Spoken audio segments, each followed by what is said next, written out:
ರಾಜ್ಯದಲ್ಲಿ 16 ಲಕ್ಷ ಜನರ ಪಿಂಚಣಿ ಸ್ಥಗಿತ. 3 ತಿಂಗಳಿಂದ ಪಿಂಚಣಿ ನೀಡದ ರಾಜ್ಯ ಸರ್ಕಾರ ವಿವಿಧ ಕಾರಣ ಕೊಟ್ಟು ಪಿಂಚಣಿಯನ್ನ ಕೊಟ್ಟೇ ಇಲ್ಲ ಸರ್ಕಾರ. 2.21 ಲಕ್ಷ ಜನರು ತಮ್ಮ ವಿಳಾಸದಲ್ಲಿ ವಾಸ ಇಲ್ಲ. 45,853 ಮಂದಿ ಆದಾಯ ಪ್ರಮಾಣ ಪತ್ರವನ್ನ ಸಲ್ಲಿಸಿಲ್ಲ. 13,23,932 ಮಂದಿ ಸೂಕ್ತ ದಾಖಲೆಯನ್ನ ಕೊಟ್ಟಿಲ್ಲ.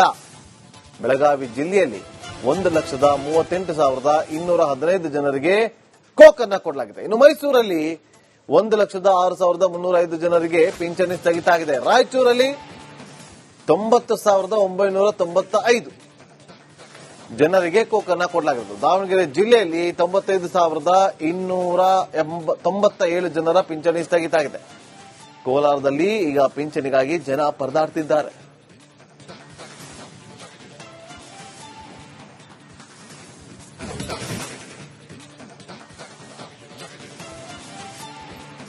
ಪಿಂಚಣಿ ಪಡೆಯುತ್ತಿದ್ದವರಿಗೆ ಬಿಗ್ ಶಾಕ್ ಎದುರಾಗಿರುತ್ತೆ. ಯಾಕೆಂದ್ರೆ ಕೆಲವರು ವಿಳಾಸವನ್ನ ರಾಂಗ್ ಕೊಟ್ಟಿದ್ದಾರೆ, ವಿಳಾಸದಲ್ಲಿ ಇಲ್ಲ, ಕೆಲವರು ಸೂಕ್ತ ದಾಖಲಾತಿಗಳನ್ನ ಸಬ್ಮಿಟ್ ಮಾಡಿಲ್ಲ. ಇದೆಲ್ಲಾ ವಿಚಾರಗಳನ್ನ ಮುಂದಿಟ್ಟುಕೊಂಡು ಪಿಂಚಣಿ ಪಡೆಯುತ್ತಿದ್ದವರಿಗೆ ಬಿಗ್ ಶಾಕ್ ಅನ್ನ ಕೊಟ್ಟಿದೆ ಡಿಕೆ ಶಿವಕುಮಾರ್ ಅವರ ಸರ್ಕಾರ.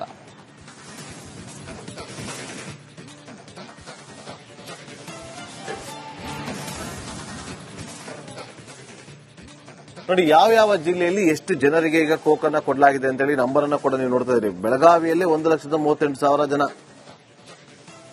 ಮೈಸೂರು ಜಿಲ್ಲೆಯಲ್ಲಿ 1,06,305 ಜನ ಅವರಿಗೆ ಪಿಂಚಣಿ ಬರ್ತಿಲ್ಲ. ರಾಯಚೂರು ಜಿಲ್ಲೆಯಲ್ಲಿ 90,995 ಜನರ ಪಿಂಚಣಿ ಬರ್ತಿಲ್ಲ.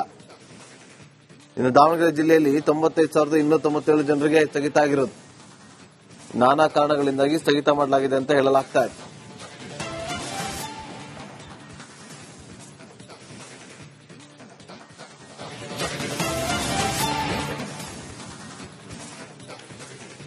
ನೋಡಿ, ಪಿಂಚಣಿಯನ್ನು ನಂಬಿಕೊಂಡು ಇವತ್ತು ಎಷ್ಟೋ ಜನ ಬದುಕ್ತಾ ಇದ್ದಾರೆ. ವೃದ್ಧರು ಮಕ್ಕಳು ವೃದ್ಧರನ್ನ ಹೊರಗಡೆ ಹಾಕ್ತಾರಲ್ವಾ, ಪಿಂಚಣಿ ಬರುತ್ತೆ ಜೀವನ ಸಾಗಿಸೋಣ ಅಂತೇಳಿ ಸಾಗಿಸ್ತಾ ಇರ್ತಾರೆ. ಕೆಲಸ ಮಾಡ್ಬೇಕಾದ್ರೆ ದುಡ್ದು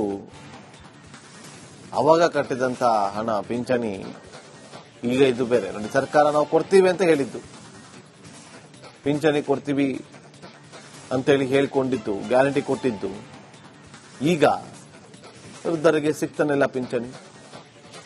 ಅದು ಕ್ಲೀನಾಗಿ ಅದು ಸಮಸ್ಯೆ ಏನಿದೆ ಅದನ್ನ ಸಾಲ್ವ್ ಮಾಡುವಂತ ಕೆಲಸವನ್ನ ಮಾಡಬೇಕಲ್ವಾ. ಹತ್ರ 16 ಲಕ್ಷ ಜನರಿಗೆ ಕೋಕನ್ನ ಕೊಟ್ಟಿರೋದು. ಎಷ್ಟೋ ಸರ್ಕಾರ ಪಿಂಚಣಿ ದುಡ್ಡನ್ನ ಕೊಡುತ್ತೆ, ಅದರಿಂದ ಏನಕ್ಕೂ ಒಂದು ಖರ್ಚಿಗಾಗತ್ತೆ ಅಂತ ಹೇಳಿ ಕಾಯ್ಕೊಂಡು ಕೂತಿದ್ದಾರೆ. 3 ತಿಂಗಳಿಂದ ಪಿಂಚಣಿ ಹಣನೇ ಹಾಕಿಲ್ಲ.